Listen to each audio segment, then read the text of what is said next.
Barnum understood the fundamental truth about attracting attention.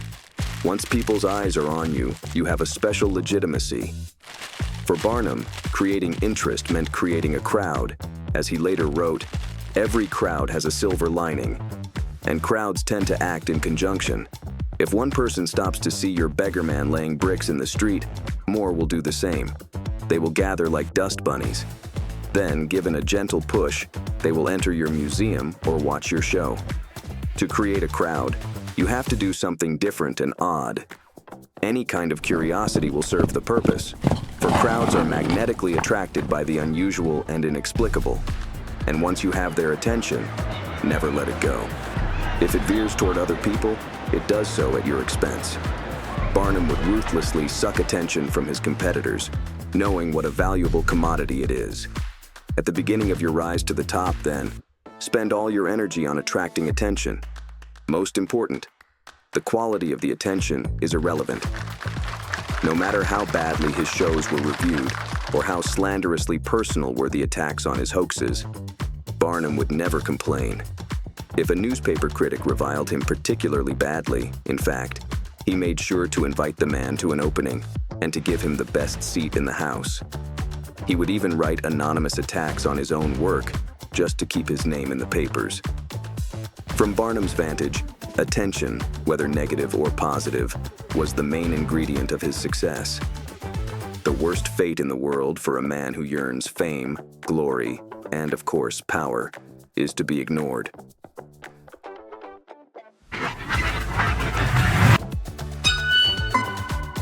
Personality. Personality is formed mainly by genetics, but also by the environment you live in. Your personality can be shaped, but it is not an easy task. We think our personality is something fixed, when in fact it varies. Within a personality, there are the so-called personality traits, as if they were different aspects of your personality. The aspects are as follows.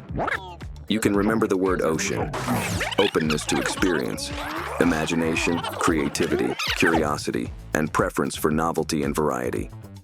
Open individuals are more likely to engage in creative activities and seek new experiences. Conscientiousness, organization, reliability, diligence, and a strong sense of duty. Conscientious people tend to be dependable, plan ahead, and are goal-oriented. Extroversion, sociability, assertiveness, excitement-seeking, and positive emotions. Extroverts enjoy social gatherings, seek social interactions, and are often perceived as energetic and enthusiastic. Agreeableness, compassion, cooperativeness, trust, and kindness. Agreeable individuals are more likely to be helpful, supportive, and averse to conflicts. Neuroticism, emotional instability, anxiety, moodiness, and irritability. Those with high neuroticism may experience frequent mood changes, worry, and sadness. Sensation and perception are two different things.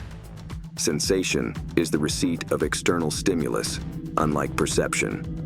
Perception occurs in our brain due to our experiences, which have formed a way of thinking, giving you the power to understand the world. Perception comes from the context, culture of the person, and expectation. The person's personality has a strong influence on perception. Both are important, bringing us safety and the confidence to always move forward. Tell me, why does each individual have their own personality? Based on my database, the answer is because the world is very large, and our cognitive capacity, human thought, is limited. Along with the limited storage capacity comes the will of the being to develop and want to understand the world around them, as much as an individual can achieve. So for each one to have their own understanding, we reduce the complexity of the world so that the individual better understands the world around them. The complexity of the world is very great, with various types of languages, cultures, people. So if the human being cannot understand this vast mass of information, we focus on what we want. What we want is directly linked to our personality. Our personality encompasses many factors of human behavior. Where we focus our attention says a lot about our perception of the world, simply because we cannot pay attention to everything, so we focus on what is interesting. The more characteristics an individual contains in their personality, the better their chance of adapting to worldly adversities. As Darwin's theory says, the most adapted survive. This selective attention not only shapes our perception, but also molds our experiences. It is through this lens that we navigate life, making choices that align with our internal compass. The convergence of our past experiences, genetic predispositions, and environmental influences crafts a unique tapestry of personality. This tapestry is dynamic, ever evolving with each new encounter, each novel insight. Ultimately, it is this harmonious blend of focus and adaptability that empowers us to transcend the ordinary. By understanding the depths of our personality, we unlock the potential to not only survive, but to thrive in a world brimming with complexity and wonder. The theory of personality. The theory of personality. The term Big Five refers to the 5 factors representing personality.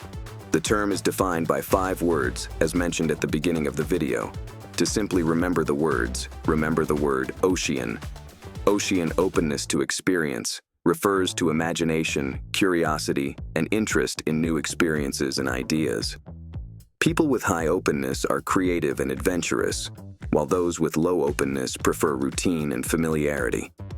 Consciousness involves discipline, organization, and responsibility. Conscientious individuals are meticulous and reliable, while those with low conscientiousness may be more impulsive and disorganized. Extroversion relates to sociability, energy, and assertiveness. Extroverts are talkative and enjoy being around people, while introverts prefer solitary activities and calm environments. Agreeableness reflects cooperation, empathy, and kindness. Agreeable people are compassionate and trustworthy, while those with low agreeableness may be more competitive and critical. Neuroticism refers to the tendency to experience negative emotions such as anxiety, depression, and irritability. Individuals with high neuroticism are more prone to stress, while those with low neuroticism are more emotionally stable and resilient.